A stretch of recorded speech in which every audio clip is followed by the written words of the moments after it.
Paano magparami ng manok kahit masama yung panahon? Ito, real talk about sa panahon ng tag-ulan.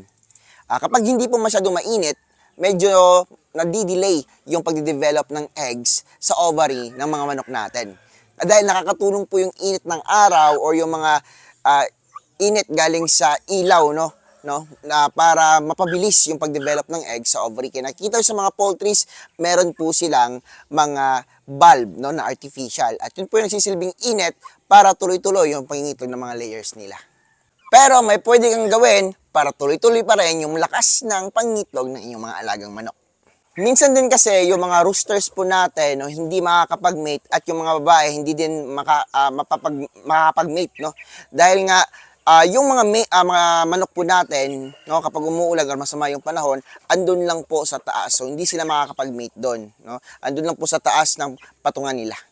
Unang gagawin nyo, dapat meron yung kahit ganitong pabahay lang, mura na naman yung gastos ko dito. Hindi po nakaabot ng 15,000, Nasa 9 to 10,000 lang po ang gastos ko dito, kasali na yung labor. Yan.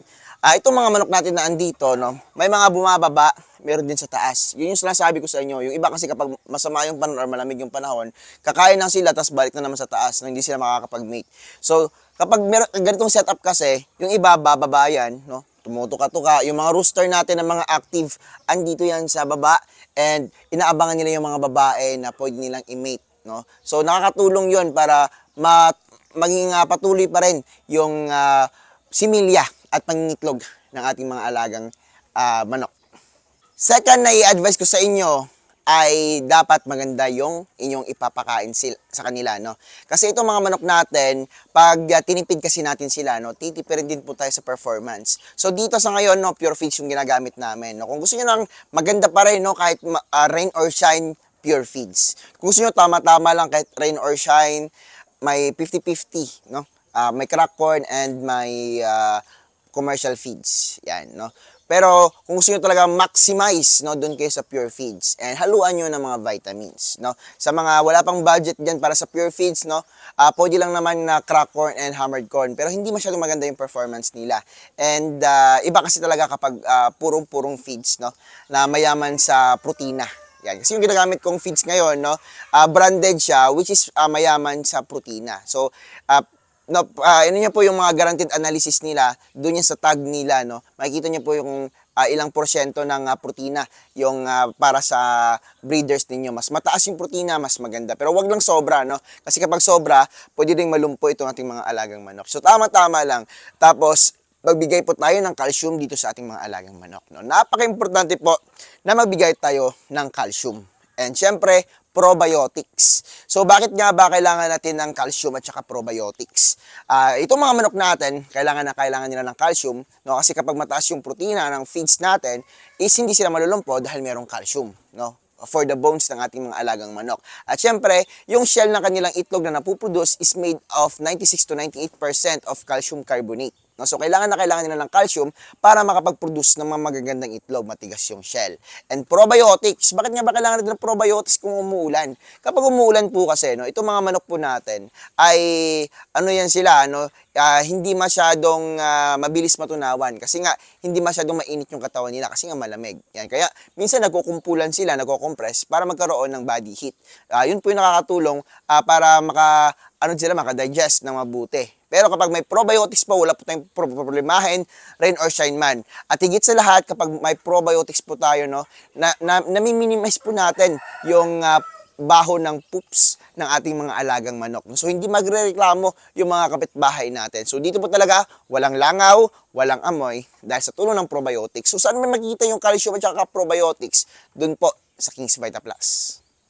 Napapansin din natin minsan na yung mga ibang breeders, nagbibigay po ng antibiotics kapag umuulan. Same din po dito, nagbibigay po tayo ng antibiotics kahit wala pang sakit yung mga manok natin.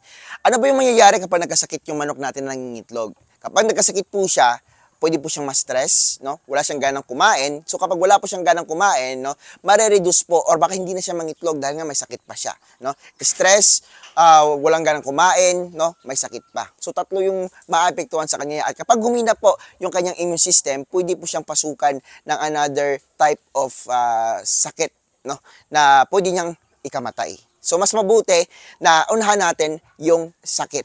Yan. So dito naka-antibiotic tayo, Panamox Forte agad sa kanilang tubig. Yan. Ang Panamox Forte po ay may amoxicillin, tylosin, paracetamol at carbocysteine na nakakatulong po no, na hindi po madapuan ng sakit yung ating mga alagang manok dahil nga naka-antibiotic na sila.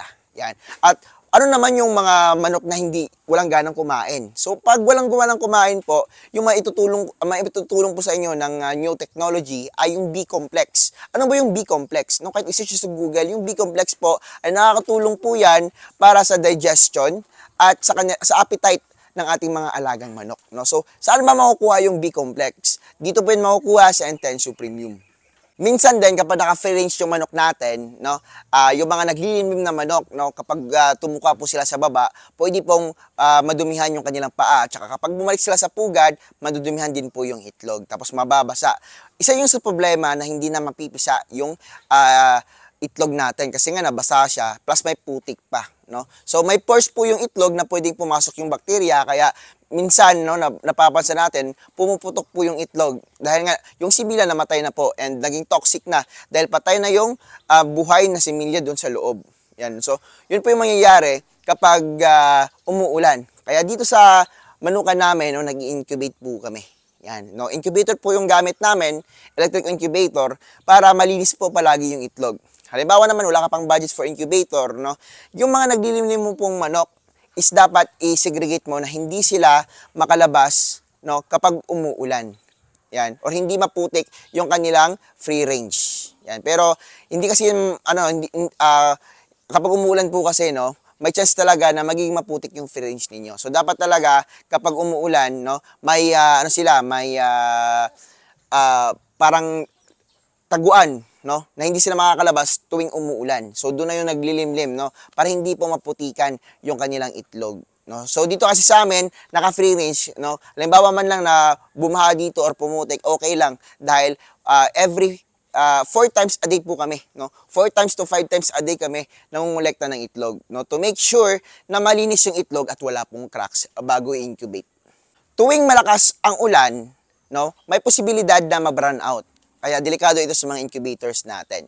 Yan. Based sa experience ko, hindi po mamatay yung similya kapag hindi po umabot ng 24 hours yung brownout. Yan. Pero kapag tumagal naman, like 8 hours, 10 hours, 15 hours, yung mangyayari po sa itlog ninyo, yung iba mamamatay. At yung iba, delay po yung pag-hatch nila. No? So, tested po yan dito. Yung gagawin lang natin, no, wag lang po talaga i-open yung ating incubator kapag nag-brown out, no? To maintain yung temperature at matagal po na bumagsak yung temperatura sa loob. Yan. Yung mga itlog naman natin, no, kapag nagsama-sama po yan sila, parang may nire-release din po sila na init, no? Para matulungan yung sarili nila.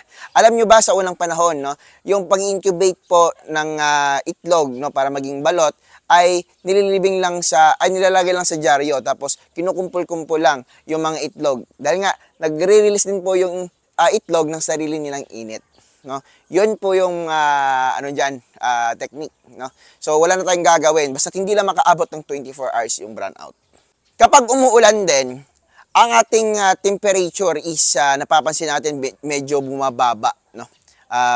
Medyo grabe yung pagbaba pero nami-maintain naman ng ating thermostat. Pero dapat talaga i-double check natin para makapag-adjust tayo. Yan. Doon naman sa humidity, minsan kapag umuulan din, no, halimbawa, yung inyong incubator wala pong pabahay. Yan. So, yung inyong incubator po, no, dahil nga umuulan, medyo tumataas po yung humidity. So, dapat i-double check nyo rin. Pag tumataas yung humidity, kailangan natin magbawas ng tubig sa loob ng incubator natin, no? So, dapat yung ating humidity sa ating incubator kapag nasa setter pa, no, 0 to 18 days, 50 to 60%. And doon naman sa ating hatcher, no, 60 to 70%. No? Pero mas goods kapag nasa 65% lang, no, or 60%. Mas maganda. Minsan nga kapag sa hatcher, ginagawa kong 62 to 65%. So, dapat talaga iba yung setter, iba din po yung hatcher. Ano ba yung mangyayari kapag hindi po separate yung setter tsaka sa hatcher? Maraming mga nagbibreed ng manok na walang alam sa setter and hatcher.